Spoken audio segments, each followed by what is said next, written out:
प्रिय मित्रों, आज अपन मेवाड़ के भाग नंबर 3 पे पढ़ेंगे। अपन ने महाराणा कुंभा के बारे में पढ़ा। महाराणा कुंभा यहाँ तक अपन ने पढ़ लिया था। महाराणा कुंभा के बारे में, कुंभा के बाद में शासक बनता है और कुंभा की हत्या कर देता है उदा। उदा और उदा को इतिहास मेवाड़ का पितृ हंता भी कहा जाता है। मेवाड़ का पितृ हंता भी कहा जाता है उदा को ये। और जब उदा ने कुंभा की हत्या कर दी उस समय इसका छोटा भाई है रायमल। रायमल ये कहाँ पर था उस समय? रायमल ये इडर में था, इडर में। और इसकी जब सूचना प्राप्त होती है तब रायमल और उदा के मध्य युद्ध हो जाता है, दाड़ीपुर का युद्ध। और इस युद्ध में उदा पराजित होता है। उदा पराजित होता है और उदा पराजित होने के बाद में उदा यहाँ से चला जाता है और उसके बाद में बिजली गिरने से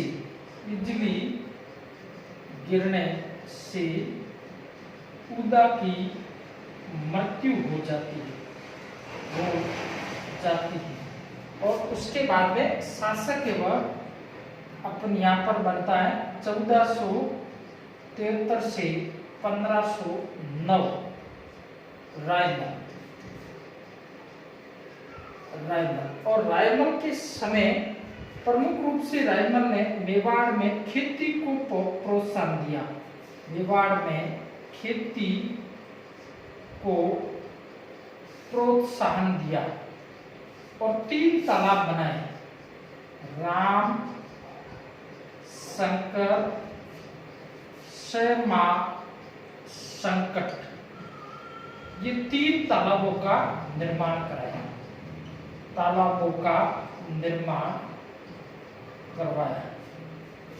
इसके बाद में इसकी जो पत्नी उसका नाम था संगार देवी। संगार देवी ने गोसुंडी बावड़ी का निर्माण करवाया। गोसुंडी बावड़ी का निर्माण करवाया। ये इतना आपको रायमल के समय। अब रायमल के बाद में शासक बनता है, उनका नाम है महाराणा सांगा। महाराणा सांगा है शासक बन जाता है रायमल के बाद में। रायमल की मृत्यु के बाद में जो शासक है वो कौन बनता है? वो बनता है महाराणा सांगा। अब रायमल की मृत्यु कब हो जाती है? 1509 में रायमल की मृत्यु हो जाती है। और उस समय 1509 में ये इसका रायमल का बड़ा पुत्र था, उसका नाम था पृथ्वीराज। उसके बाद में जयदेव, उसके बाद में संग्राम सिंह या महाराणा सांगा। संग्राम सिंह या महाराणा सांगा। यहाँ अपन देखते हैं तो जैसे ये तीनों इस देश से तो पुत्र थे 13 पुत्र और 2 पुत्रियां, इतने थे। तो इस समय अपने ये तीनों एक ज्योतिष के पास में जाते हैं। किसके पास में? ज्योतिष के पास जाते हैं कि किसके पक्ष में राजयोग बनाओ। तो ज्योतिष से वह राजयोग किसके बताता है? सांगा का बताता है। तो इस समय ये आपस में लड़ जाते हैं और ये पृथ्वीराज ये सांगा को हुल मारता, जिससे एक आंख जो है वह एक आंख पर लगता है, जिससे एक आंख से ये आंख खराब हो जाती है ऐसा इसमें। और उसके बाद में इसका जो साचा होता है वह बीच में बसाव करके सारंग देव वह इनको आपस में छुड़वा देता है। और बाद में ये एक पुजारी होती है उसके पास में ले जाता उनको। भीमल गांव की चारण पुजारी ये, और वह ज्योतिष की बात का समर्थन करती है। ज्योतिष की जो बात है उसका ये समर्थन करती है। और उसके बाद में वापस उनमें आपस में संघर्ष हो जाता है, और तभी ये वहां से जाकर ये किसके पास में जाता है, करमचंद पवार। वहां पर ये करमचंद पवार के पास में ये वहां चला जाता है, और उसके बाद में ये इसको विष देने के कारण इसकी मृत्यु हो जाती है, और ये किसे सोलंकियों से लड़ता हुआ मारा जाता है। और बाद में 1509 में शासक बन जाता है सांगा, और 1509 से 1528 तक शासक कौन रहता है, महाराणा सांगा। अब अपन महाराणा सांगा के बारे में पढ़ते हैं। महाराणा सांगा के बारे में, महाराणा सांगा है तो शासक कब बनता है, 1509 से लेकर 1528। शासक बनने के बाद में महाराणा सांगा है, उनका मालवा के साथ में संघर्ष होगा, और उसके बाद में संघर्ष है वह सबसे पहले 1517 ईस्वी में एक युद्ध होता है जिसका नाम है खातौली का युद्ध। खातौली स्थान है वह कहां पर है, बूंदी में, कहीं कोटा लिखा हुआ कहीं बूंदी। इस युद्ध में ये दिल्ली के सुल्तान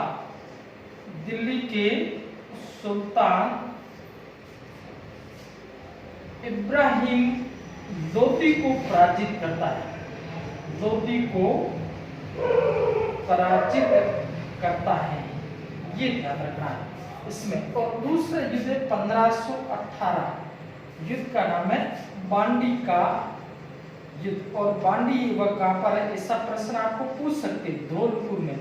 और इस युद्ध में ये वापस दिल्ली के सुल्तान दोबारा आकर दिल्ली के सुल्तान की सेना को पराजित करता है, ये सब। और तीसरा 1519 में गागरोन का युद्ध होता है, और गागरोन की युद्ध इसमें मालवा के शासक होते हैं महमूद खिलजी द्वितीय, और गुजरात के मुजफ्फर शाह इन दोनों को पराजित करता है। तो ये इस समय आपको प्रमुख रूप से युद्ध होते हैं, उसमें विजित हो जाती है। उसके बाद में 21 अप्रैल 1526 को बाबर वह दिल्ली पर आक्रमण करता है, बाबर द्वारा दिल्ली पर आक्रमण। और इस युद्ध का नाम है पानीपत का प्रथम युद्ध। और पानीपत के प्रथम युद्ध में पराजित कौन हो जाता है, इब्राहिम लोदी। ये क्या हो जाता है, पराजित हो जाता है। और यहाँ पर दिल्ली में किसकी स्थापना हो जाती है, मुगल साम्राज्य की स्थापना हो जाती है, मुगल साम्राज्य की स्थापना होती है। अब देखो आगे क्या होता है। अब ये बाबर है वो जो आक्रमण करता है महाराणा सांगा। अब महाराणा सांगा और बाबर के मध्य युद्ध होता है, उसके कई कारण हैं, उसमें अपन देखते हैं। सबसे पहले ये बाबर इनके मध्य संघर्ष होता हुआ बयाना का युद्ध। बयाना कहां पर है, ऐसा आपको पूछ सकते हैं, भरतपुर में। स्थान कहां पर आया, भरतपुर। और इस युद्ध में क्या हो जाता है, बाबर पराजित हो जाता है। ये अब देखो दूसरा युद्ध होता है खानवा। अब बाबर द्वारा सांगा पर आक्रमण करने के क्या कारण थे, बाबर और सांगा के मध्य युद्ध के कारण बाबर तथा महाराणा सांगा के मध्य युद्ध के कारण क्या थे। नंबर 1, बाबर द्वारा महाराणा सांगा पर वचन भंग का आरोप लगाना, वचन भंग। बाबर ने ऐसा कहा कि जब ये युद्ध हुआ उससे पहले, जैसे पानीपत के प्रथम युद्ध में महाराणा सांगा ने कहा था कि मैं तुम्हारा साथ दूंगा, ऐसा बाबर है वो अपनी पुस्तक तुजुक ए बाबरी में इसका उल्लेख करता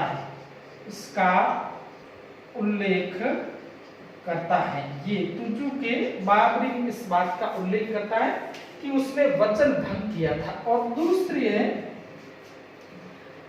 महत्वाकांक्षाओं का टकराव, ये भी कारण था युद्ध का। दूसरा कारण है इन दोनों के मध्य महत्वाकांक्षा थी। उस समय सांगा है उसने गुजरात को, मालवा को, इधर सभी प्रदेश से उनको जीत लिया था, तो ये महत्वाकांक्षाओं का टकराव। और तीसरा है बयाना के युद्ध में बाबर का पराजित होना, और उसके बाद में ये आक्रमण कौन सा हो जाता है, खानवा का युद्ध होता है।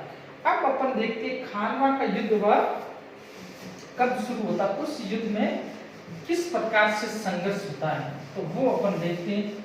खानवा का युद्ध, खानवा के युद्ध के बारे में प्रश्न पूछते, खानवा के युद्ध के क्या कारण थे, तो ये कारण हो गए। अब खानवा का युद्ध होता कब, खानवा भी स्थान कहां पर है, भरतपुर में। प्रश्न आपको पूछ सकते हैं खानवा व भरतपुर। और युद्ध कब हुआ, युद्ध हुआ 17 मार्च 1527, कहीं पर 16 लिखा होगा, कहीं पर 17।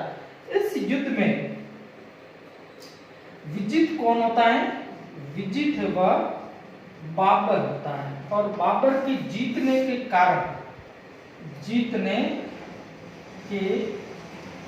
क्या था, नंबर 1 जीतने के कारण है, नंबर 1 सांगा द्वारा बयाना के युद्ध के बाद तैयारी न करना, ये पहला कारण। युद्ध के बाद में सांगा ने तैयारी नहीं की। नंबर 2 महाराणा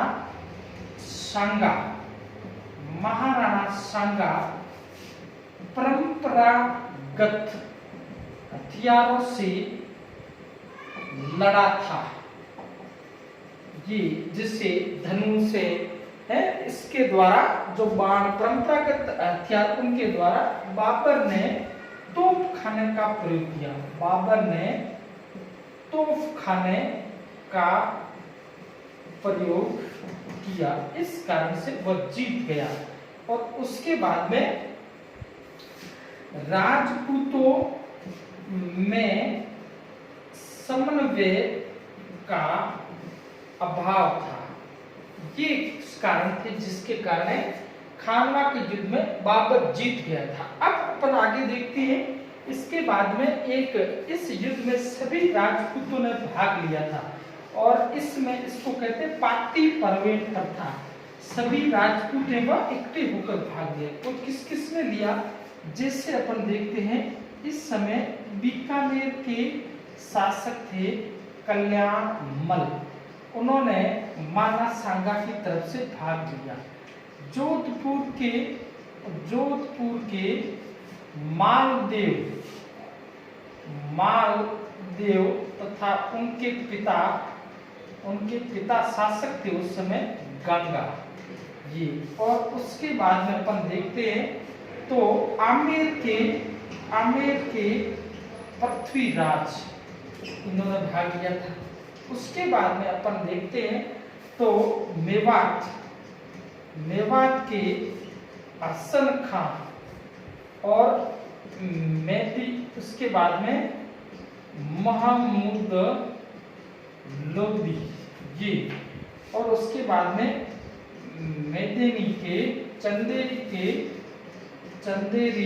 के मेदेनी राय, ये सभी सांगा की तरफ से भाग लिया था।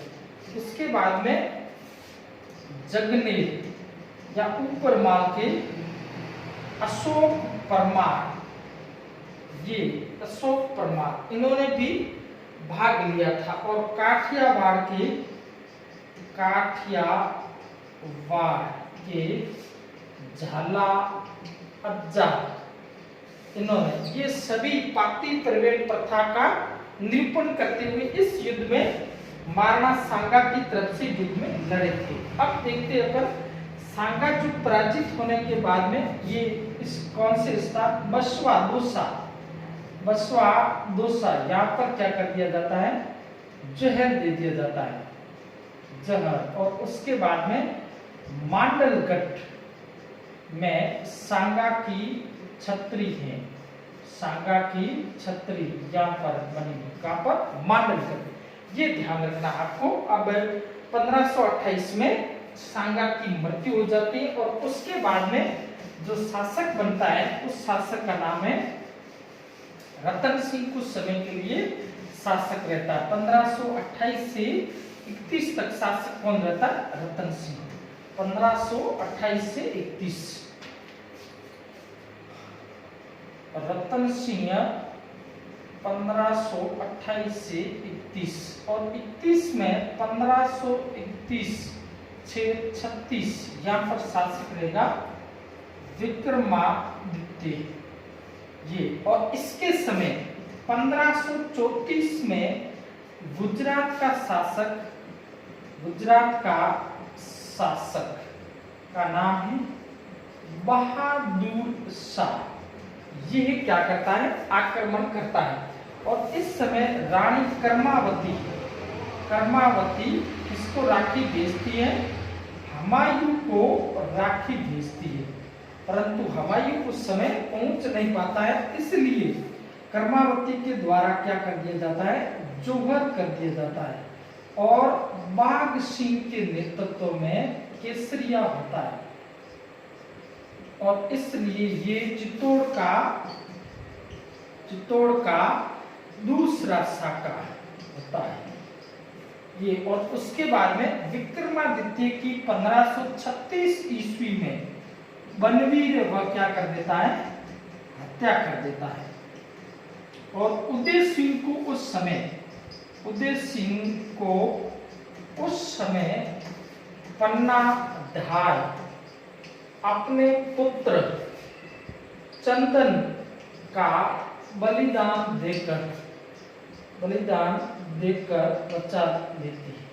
ये अपने पुत्र को बलिदान देती है। उसके बाद में उदय सिंह ने उसको कुंभलगढ़ के दुर्ग में रखा जाता है। अब देखते हैं कुछ समय के लिए बनवीर शासक बनता, उसके बाद में बनवीर को वहां से हटा लिया जाता है। और उसके बाद में शासक है वह उदय सिंह बनता है। 1540 से लेकर 1572 तक शासक कौन रहता, उदय सिंह। 1540 से 1572 शासक रहता है उदय सिंह। ये मालदेव के सहयोग से बावली के युद्ध में किसको पराजित करता है, बनवीर को पराजित करके हत्या कर देता है। और साथ कौन देता है, मालदेव साथ देता है। 1543 में शेरशाह सूरी ने जब उदयपुर पर आक्रमण किया, चित्तौड़ की किले की जो दुर्ग की चाबी है वह शेरशाह सूरी के पास में पहुंचा दी। उसके बाद में शेरशाह सूरी ने आक्रमण नहीं किया।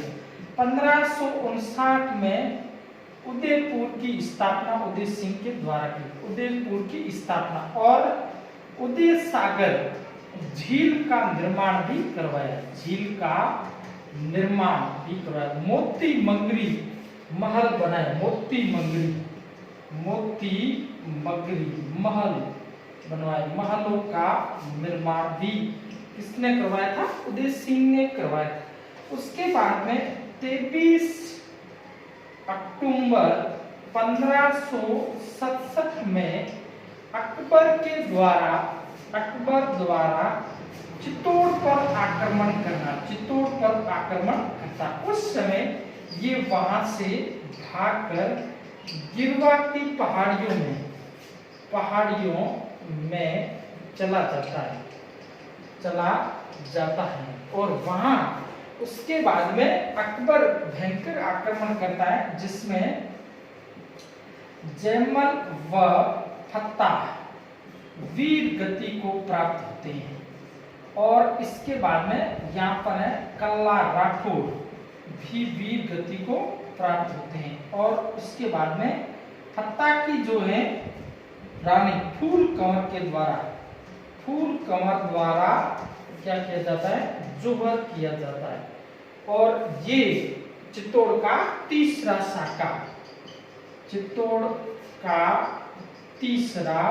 साका होता है। और 25 फरवरी 1568 को अकबर यहाँ पर क्या कर लेता है, अधिकार कर लेता है। और उसके बाद में फरवरी 1572 को उदय सिंह की मृत्यु हो जाती है। और उसके बाद में शासक केवल कौन बनता है, महाराणा प्रताप बनता। आज इतना ही है। इसके बाद में अपन इसके आगे का जो वर्णन है वो अपन कल पढ़ेंगे।